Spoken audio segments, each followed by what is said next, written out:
Welcome you all to learning era. आज के video के अंदर हम बात करेंगे D triple S B typing strategy के ऊपर। और यहाँ पर ये वाला जो वीडियो होने वाला है ये आपके लिए बहुत ज़्यादा इंपॉर्टेंट साबित होगा, क्योंकि भले ही आप यहाँ पर किसी भी पोस्ट कोड से आपने यहाँ पर पोस्ट को भरा होगा, और अगर उसके अंदर टाइपिंग है, भले ही वो यहाँ पर स्टेनो वाले बच्चे हों, भले ही वो जे वाले बच्चे हो या एल डी सी वाले बच्चे हों, या कोई भी पोस्ट हो जो कि आपने भरी हो, इन्वेस्टिगेटर या किसी का भी आपका एग्ज़ाम होने वाला है, तो ये मानकर चलो ये सारी पोस्ट के लिए आपके लिए इम्पोर्टेंट है।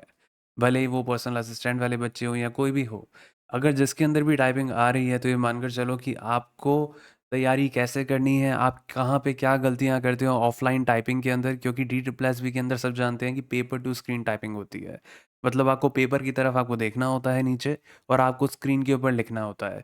अब आप कहाँ पे क्या गलतियाँ करते हो और क्यों आपकी स्पीड यहाँ पर अटक जाती है। लाइक काफ़ी बच्चे होंगे जो कि 25 डब्ल्यूपीएम पे अटके हुए होंगे, कुछ होंगे जो कि अभी बिगनर हैं, 13-14 की स्पीड आती है, ठीक है। तो क्या आप कर सकते हो कि जिस वजह से आपकी यहाँ पर जो स्पीड है वो अचानक से यहाँ पर 35 से 40 डब्ल्यूपीएम पे पहुँच जाए कुछ 1 डेढ़ महीने के अंदर। तो आपको क्या करना चाहिए, मैं उसकी आज बात करने वाला हूँ कि कैसे आप यहाँ पर स्पीड को जल्दी बढ़ा सकते हो और क्या एक तरीके होते हैं जिससे आप उतनी स्पीड को अचीव कर सकते हो। तो इन सब के ऊपर आज हम डिटेल के अंदर बात करने वाले हैं। भले ही आपके यहाँ पर कोई भी पोस्ट कोड हो, आपने किसी भी यहाँ पर पोस्ट से फॉर्म भरा हो, लेकिन अगर आपकी यहाँ पर पोस्ट के अंदर आगे चल के टाइपिंग आने वाली है या अभी आने वाली है, तो आपको क्या करना चाहिए, क्या नहीं करना चाहिए, मैं यहाँ पर सारी चीज़ों की बात करने वाला हूँ इस वीडियो के अंदर। इसलिए ये वीडियो पूरा आखिर तक देखना, पूरी डिटेल स्ट्रैटेजी बताऊँगा, और आपको कैसे यहाँ पर स्पीड बढ़ानी है, क्यों अटक रहे हो आप, उसकी भी बात करेंगे। तो अब हम बात करेंगे कि डी ट्रिपल एस बी की यहाँ पर जो टाइपिंग होती है, जो कि एक तरीके से ऑफलाइन टाइपिंग होती है। अब ऑफलाइन टाइपिंग क्या होती है, जहाँ पर हम पेपर की तरफ देखते हैं और हम स्क्रीन की तरफ लिखते हैं, ठीक है। मैक्सिमम के अंदर यही यहाँ पर एक पैटर्न ये फॉलो करते हैं। अब इस वाली टाइपिंग के अंदर आपके लिए स्पीड बढ़ाना यहाँ पर कैसे होता है, क्या करना पड़ता है, सारी चीज़ों को यहाँ पर आप देखेंगे। और काफ़ी बच्चे होंगे जो कि यही सोच रहे होंगे कि यार मेरी स्पीड बढ़ नहीं रही है। कुछ बच्चे होंगे जो कि अभी 14-15 पे अटके हुए होंगे, बिगिनर हैं, ठीक है। वो यहाँ पर कैसे स्पीड बढ़ा सकते हैं। और यहाँ पर जिनकी 27 डब्ल्यूपीएम तक पहुँच चुके हैं लेकिन आगे नहीं बढ़ रही है, ठीक है, काफ़ी मुश्किल हो रही है, काफ़ी बच्चे ये फेस करते हैं, है ना। और 35 से 40 डब्ल्यूपीएम तक आप कैसे पहुँच सकते हो जल्दी, उसकी भी बात करेंगे, ठीक है। आप कहाँ पे क्या गलतियाँ कर रहे हो, तो सबसे पहले आपको वो समझना ज़रूरी है। तो सबसे पहले हम उन्हीं की ही बात करेंगे कि कहाँ पर आप अटक रहे हो। अब हम यहाँ पर उन पॉइंट्स को डिस्कस करेंगे जिनकी वजह से यहाँ पर जो आपकी स्पीड है वो नहीं बढ़ पा रही है, वो एक स्पीड के ऊपर स्टक हो चुकी है। मैं यहाँ पर कुछ पॉइंट्स बताऊंगा, उनमें से एक पॉइंट हो सकता है या दो पॉइंट हो सकते हैं जो कि आपके उससे रिलेट करेंगे और वो चीज़ आपको ठीक करनी है। तो अब मैं यहाँ पर आपको सबसे पहले एक बेसिक सी चीज़ से यहाँ पर शुरुआत करता हूँ। काफ़ी बच्चे होंगे जिनको यहाँ पर ये नहीं पता होगा, जो यहाँ पर टाइपिंग कर रहे हैं, कि अगर मान लो आप यहाँ पर सिर्फ 1-2 फिंगर्स का यूज़ कर कर ही अगर आप कीबोर्ड के ऊपर टाइपिंग कर रहे हो, जैसे यहाँ पर मान लो आपने इंडेक्स फिंगर का यूज़ किया या आपने सिर्फ मिडल फिंगर्स का यूज़ किया है और आप बाकी की यहाँ पर फिंगर्स को सही से प्लेस नहीं कर रहे हो कीबोर्ड के ऊपर, तो ये मानकर चलो कि आपकी स्पीड नहीं बढ़ पाएगी। अगर आपने यहाँ पर स्पीड बढ़ा भी ली तो आपको 40 डब्ल्यूपीएम पे पहुँचते ही आपको बहुत ज़्यादा स्ट्रगल फेस करना पड़ेगा, और आप 40 डब्ल्यूपीएम पे भी आप बहुत कंफर्टेबली नहीं लिख पाओगे। मेरी खुद की स्पीड यहाँ पे 60-65 डब्ल्यूपीएम है। ठीक है, मैं आपको यहाँ पर बोल सकता हूँ कि जनरली आप जब प्रैक्टिस करते हो ना टाइपिंग की, आपके लिए जो सबसे यहाँ पर जो इम्पोर्टेंट चीज़ होती है, वो ये होती है देखना कि भाई आपकी यहाँ पर जो फिंगर्स है वो रेस्ट कहाँ पे कर रही हैं कीबोर्ड के ऊपर। आपकी यहाँ पर जो लेफ्ट हैंड है वहाँ पर एएसडीएफ के ऊपर होना चाहिए, राइट हैंड आपका जेकेएल के ऊपर रेस्ट करना चाहिए। इससे क्या होता है कि आपका यहाँ पर जो लेफ्ट और राइट यहाँ पर जो फिंगर्स हैं वो अगर मान लो कीबोर्ड के ऊपर सही तरीके से यहाँ पर प्लेस्ड है ना, तो आप यहाँ पर हर एक की को जल्दी यहाँ पर प्रेस कर पाओगे और आप यहाँ पर जल्दी आगे बढ़ पाओगे, ठीक है। तो इस बात का यहाँ पर समझो कि आप यहाँ पर जब भी प्रैक्टिस करोगे आपको करेक्ट प्लेसमेंट रखना है।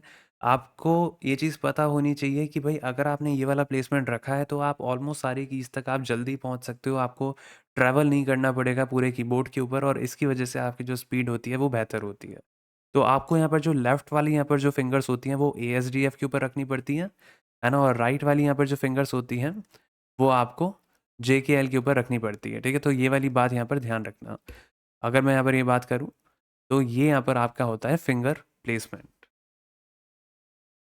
अब अगली चीज़ ऐसी क्या है जिसका आपको ध्यान रखना है, तो देखो कीबोर्ड की तरफ आपको कम देखना है जब आप टाइप कर रहे हो। मैं मानता हूँ अगर आप शुरुआत के अंदर अगर मानकर चलो आपने टाइपिंग शुरू करी है तो आपको दिक्कत आएगी, तब आप ऐसा मत करना, ठीक है? तब आप थोड़ा कीबोर्ड की तरफ देखकर कर सकते हो।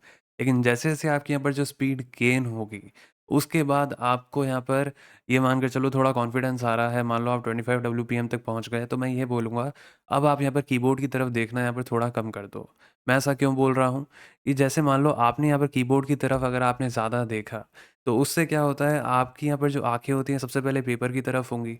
फिर आप यहाँ पर उसको कीबोर्ड की तरफ देखोगे तो आपकी यहाँ पर जो स्पीड है वो डाउन होती है और इस वजह से यहाँ पर आपकी जो ओवरऑल स्पीड है वो बढ़ नहीं पाती।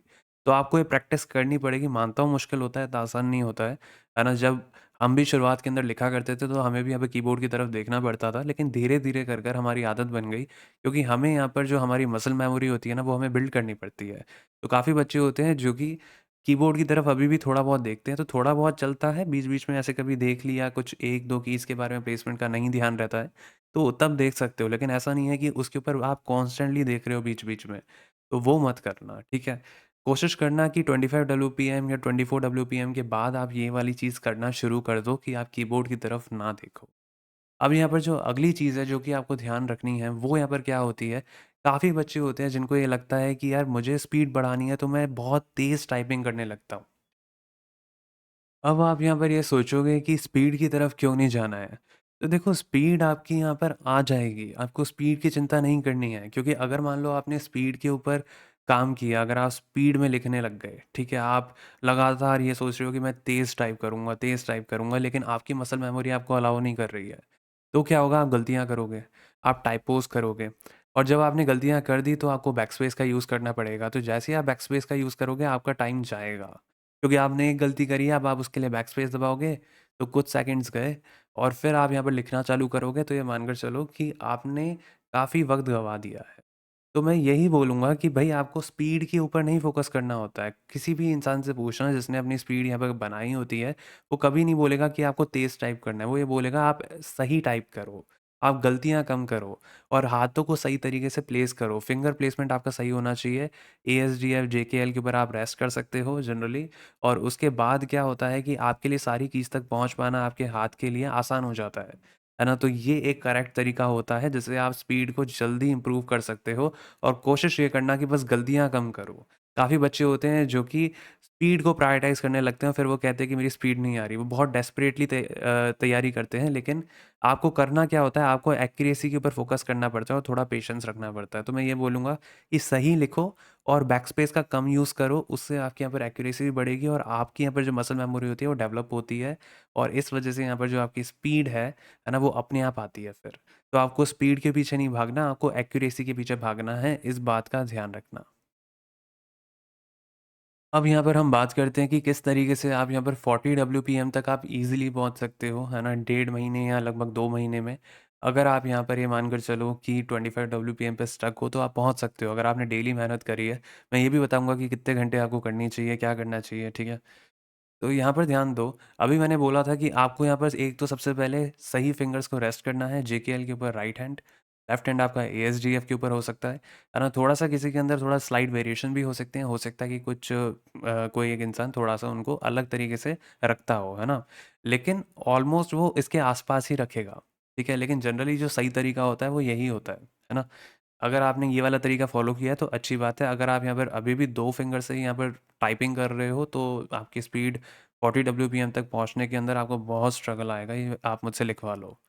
अगर मैं यहाँ पर इसके बाद बात करूँ, तो अगला यहाँ पर देखो मैंने बोला कि आपको एक्यूरेसी के ऊपर फ़ोकस करना है, स्पीड अपने आप आ जाती है, ठीक है? भले ही आपकी स्पीड शुरू में गिर जाए, 15 डब्ल्यूपीएम तक पहुँच जाए, भले ही आप एक्यूरेसी के ऊपर फ़ोकस कर रहे हो कि भाई गलतियाँ ना हो, कोई बात नहीं, ठीक है?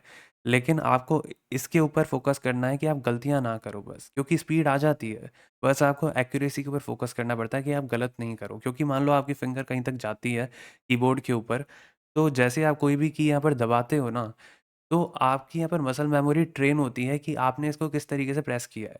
अब उसके बाद क्या होता है कि आपके लिए ईज़ी हो जाता है कि भई स्पीड अगर आप फिर बढ़ाओगे भी, अगर आप सही टाइप कर रहे हो, आपको पता है कि मैं इस की तक कैसे पहुँचता हूँ, है ना?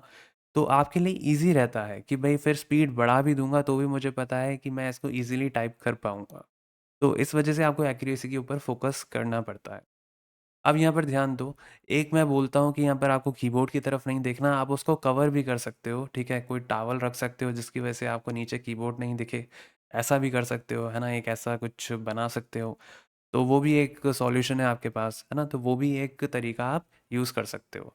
और जो आखिरी चीज़ जो मैं बोलूँगा ना कि आपको कितनी प्रैक्टिस करनी चाहिए। अगर मान लो आप 1 हफ़्ते के अंदर 7 घंटे प्रैक्टिस कर रहे हो और आपने बाकी के दिनों कोई प्रैक्टिस ही नहीं करी, मतलब आपने सिर्फ़ 7 दिन के अंदर सिर्फ़ 1 दिन प्रैक्टिस करी है और वो भी 7 घंटे कर ली, ठीक है? तो वो इतना इम्पोर्टेंट नहीं है, आपकी स्पीड उससे नहीं बढ़ेगी। भले ही आप डेली से 15 मिनट भी दोगे ना उन सातों दिन, तो आपकी यहाँ पर स्पीड अच्छी हो जाएगी। लेकिन अगर आपने यहाँ पर सिर्फ सातों दिन में एक ही दिन प्रैक्टिस करी है 7 घंटे, तो भी आपकी यहाँ पर स्पीड नहीं इम्प्रूव होगी। ऐसा क्यों? क्योंकि आपको आपकी मसल मेमोरी को ट्रेन करना पड़ता है। अब देखो, ये वाली चीज़ सब जानते हैं कि डी ट्रिपल एस बी के अंदर जो आपकी टाइपिंग होती है उसके अंदर आपको एक पेपर दिया जाता है और मैक्सिमम एग्जाम्स में यही होता है डी ट्रिपल एस बी के, ठीक है? कि आपको पेपर प्रिंट किया हुआ दिया जाता है, आपको वहाँ से देखते हुए आपको स्क्रीन के ऊपर लिखना होता है मैटर।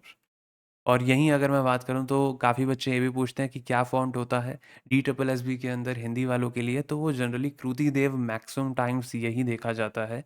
कुछ कुछ पोस्ट होती हैं जिनके अंदर वो मंगल भी अलाउ कर देते हैं, है ना? लेकिन मैक्सिमम टाइम जो जिसके ऊपर श्योरिटी रहती है ना, वो यहाँ पर जनरली कृति देव ही होता है डी ट्रिपल एस बी के अंदर।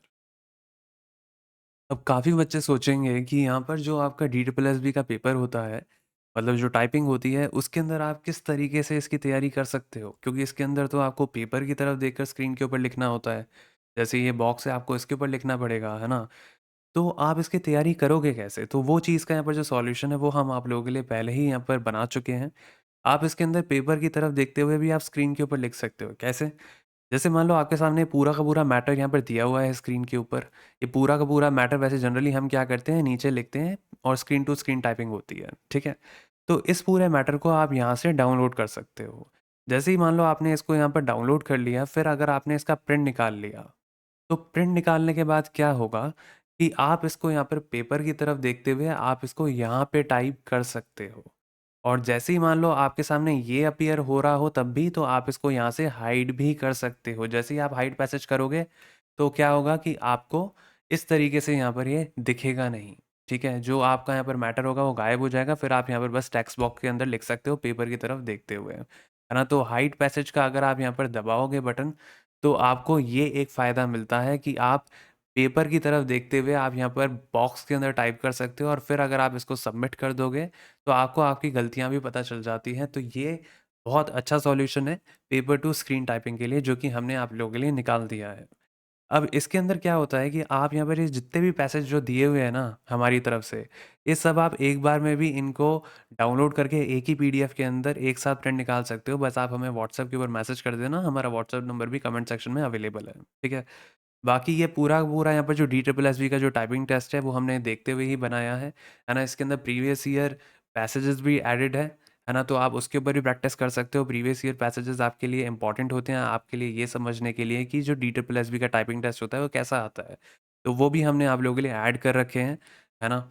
और अगर मैं बात करूँ तो यहाँ पर देखो बहुत सारे फीचर्स भी दे रखे हैं हमने, जैसे टाइम मोड, वर्ड मोड, ये सब मिलता है कि आप यहाँ से टाइम डिसाइड कर सकते हो, है ना? कि कितनी देर का आपको टाइपिंग टेस्ट देना है। फिर यहाँ पर आप वर्ड डिसाइड कर सकते हो कि आपको यहाँ पर कितने वर्ड्स लिखने हैं, है ना? तो वर्ड मोड भी दे रखा है, उससे आप चूज़ कर सकते हो। फिर यहाँ पर बैकस्पेस को ऑन ऑफ कर सकते हो, यहाँ पर एग्ज़ाम मोड के अंदर जा सकते हो, फुल स्क्रीन हो जाती है। फिर अगर मैं बात करूँ तो ये वाला बटन अगर दबाओगे, लाइव स्पीड एंड एक्यूरेसी, तो आपको आपकी लाइव स्पीड भी पता चलती है कि कितनी स्पीड पे आप लिख रहे हो। फिर अगर मान लो आप यहाँ पर फ़ॉन्ट को ज़ूम आउट करना चाहते हो, ज़ूम इन करना चाहते हो, तो वो भी होता है। ये साउंड का ऑप्शन है एक वैसे तो। बाकी यार यहाँ पर आप देख सकते हो हाइलाइट का भी यहाँ पर ऑन ऑफ का ऑप्शन होता है। तो बहुत सारे फीचर्स अवेलेबल हैं आपके पास, आप सबके ऊपर प्रैक्टिस कर सकते हो। और साथ में अगर मैं बात करूँ तो मेन चीज़ होती है डी ट्रिपल एस बी के अंदर पेपर टू स्क्रीन, तो उसके लिए हमने सॉल्यूशन कर दिया है कि पूरे पैसेज का यहाँ पर आप पीडीएफ के अंदर डाउनलोड करके उसका प्रिंट निकाल सकते हो और फिर फाइनली आप इनको यहाँ पर टाइप कर सकते हो इस खाली बॉक्स में। और यहाँ पर आप हाइड पैसेज का बटन दबा देना ताकि आपको ये जो पैसेज है ये आपको ना दिखे। और इसके अंदर सिर्फ आपको डी ट्रिपल एस बी के ही नहीं, यहाँ पर जितने भी यहाँ पर एग्ज़ाम्स होते हैं ना, सारे एग्ज़ाम्स के आपके यहाँ पर टाइपिंग टेस्ट खुल जाते हैं। आप देख सकते हो बहुत सारे एग्ज़ाम्स के हम डाल चुके हैं ऑलरेडी। तो आप कोई भी यहाँ पर पैक परचेज़ करोगे तो आपको यहाँ पर सारे के सारे टाइपिंग टेस्ट आपको खुल जाएँगे सारे एग्ज़ाम्स के। और ये इंग्लिश वाले और हिंदी वाले बच्चे दोनों के लिए है। तो हिंदी वाले बच्चे भी यहाँ प्रैक्टिस कर सकते हैं और आप देख सकते हो कि जैसे प्रीवियस ईयर पैसेज वगैरह जितने थे, जो हमें मिल सके वो हमने यहाँ पर ऐड कर दिए हैं डी ट्रिपल एस बी के। तो स्पेशली इनके ऊपर तो प्रैक्टिस करना ही करना, ताकि आपको ये पता चले कि डी ट्रिपल एस बी का लगभग लेवल कैसा आता है टाइपिंग का। और अगर मैं बात करूँ तो हिंदी वाले बच्चों के लिए मंगल, इंस्क्रिप्ट, कृतिदेव और गेल तीनों अवेलेबल हैं। आप किसी भी एग्ज़ाम के लिए प्रिपेयर कर रहे हो तो अच्छी बात है। जनरली आप कृतिदेव को यहाँ पर प्रेफ़र करते हो, क्योंकि maximum times D triple S B के अंदर वही देखा जाता है, ठीक है? और आप इस तरीके से, जैसे यहाँ पर हमने हाइड किया था पैसेज, तो देखो यहाँ पर शो पैसेज का ऑप्शन अब दिख रहा है ना? और आप यहाँ पर वही जो आपने प्रिंट निकाला होगा इसकी मदद से, तो वही आप यहाँ पर पेपर की तरफ देखते हुए आप उसको यहाँ पर टाइप कर सकते हो। तो ऑफलाइन टाइपिंग जो होती है आपकी डी प्लस बी के अंदर, पेपर टू स्क्रीन, वो भी यहाँ पर आप इजीली इस सॉफ्टवेयर के ऊपर कर सकते हो। और आखिरी में आपको यहाँ पर आपकी सारी गलतियाँ वगैरह सब पता चलता है कि आपकी स्पीड कितनी बनी। फिर आप ये मानकर चलो कि आपका यहाँ पर क्या डब्ल्यूपीएम बन रहा है ना? पूरा यहाँ पर ये सोचते हुए ही बनाया है डी ट्रिपल एस बी को। साथ में यहाँ पर आपको एक्यूरेसी पता चलती है, प्रोग्रेस पता चलती है, यहाँ पर एफिशिएंसी पता चलती है, और इतना ही नहीं, यहाँ पर आपको एरर्स भी पता चलते हैं कि आपने कहाँ पे स्पेलिंग एरर किया है, कहाँ पे कैपिटल एरर किया है, कहाँ पे स्पेस एरर, फिर यहाँ पर आप देख सकते हो ओमिशन एरर, फिर यहाँ पर आपको एक्स्ट्रा टाइप एरर कि आपने कोई वर्ड को एक्स्ट्रा टाइप कर दिया है जो जनरली नहीं था। तो ये सारी चीज़ें मिलती हैं। यहाँ पर आपका लिखे हुए टेक्स्ट आपको यूँ दिखते हैं और यहाँ पर आपको ओरिजिनल पैसेज दिखता है। तो दोनों चीज़ें आपके पास अवेलेबल होती हैं। बाकी यहाँ पर जो डी ट्रिपल एस बी वाले बच्चे हैं, उनके लिए देखो, जो जनरली एक सिनेरियो देखा जाता है हर टाइपिंग एग्ज़ाम के अंदर, है ना? ऑलमोस्ट हर एग्ज़ाम के अंदर यही एक पैटर्न देखा जाता है कि ये लोग क्या करते हैं कि 10 मिनट आपको मिलते हैं, है ना? टाइपिंग टेस्ट के अंदर, और उसमें क्या होता है कि भाई बोला जाता है, ठीक है? अनाउंस किया जाता है स्टार्ट टाइपिंग, किसके द्वारा? इन्विजिलेटर के द्वारा। तो जब इन्विजिलेटर बोलता है, तब आपको यहाँ पर आपकी टाइपिंग शुरुआत करनी पड़ती है उसकी। और अगर मैं बात करूँ, तो इस तरीके से आपको यहाँ पर आपका जो टाइम होता है वो तब ऑन हो चुका होता है। फिर जब यहाँ पर बोला जाता है स्टॉप टाइपिंग, तब आपको यहाँ पर रुकना होता है और आपको यहाँ पर जो टाइप कर रहे होते हो वो आपको बिल्कुल बंद कर देना पड़ता है। तो ये एक पैटर्न फ़ॉलो होता है DSSB के अंदर, जिनको नहीं पता मैं बता रहा हूँ। अब देखो, मैक्सिमम एग्ज़ाम्स यहाँ पर जो होते हैं DSSB के अंदर, उसके अंदर काफ़ी लोग ये भी पूछेंगे कि क्या बैकस्पेस ऑन होता है, क्या ऑफ होता है ना? तो जनरली जो देखा जाता है वो यहाँ पर प्रीवियस ईयर एग्ज़ाम्स के अंदर यही देखा गया है कि ऑन रहता है जनरली, है ना? ऑलमोस्ट एवरी टाइम वो ऑन ही रहता है आपका बैकस्पेस, आपको बैकस्पेस ऑफ नहीं मिलता है, तो आप अपनी गलतियाँ सही कर सकते हो। लेकिन मैं ये बोलूँगा कि बैकस्पेस का ज़्यादा इस्तेमाल मत किया करो, एक्यूरेसी के ऊपर फ़ोकस करोगे तो बैकस्पेस कम दबाना पड़ेगा, और इसकी मदद से आपकी यहाँ पर जो स्पीड होती है वो काफ़ी इम्प्रूव रहती है। उम्मीद करता हूँ कि आपको आज का वीडियो पसंद आया होगा। इसके अंदर हमने ये बात करी है कि किस तरीके से आप यहाँ पर जो आपकी स्पीड है उसको बढ़ा सकते हो। क्यों आप अटक जाते हो एक पर्टिकुलर स्पीड के ऊपर, फिर आपको कैसे उसको एनहांस करना पड़ता है। DSSB हो या यहाँ पर कोई भी आप एग्ज़ाम के अंदर अपीयर हो रहे हो, ये सबके लिए कारगर है ना?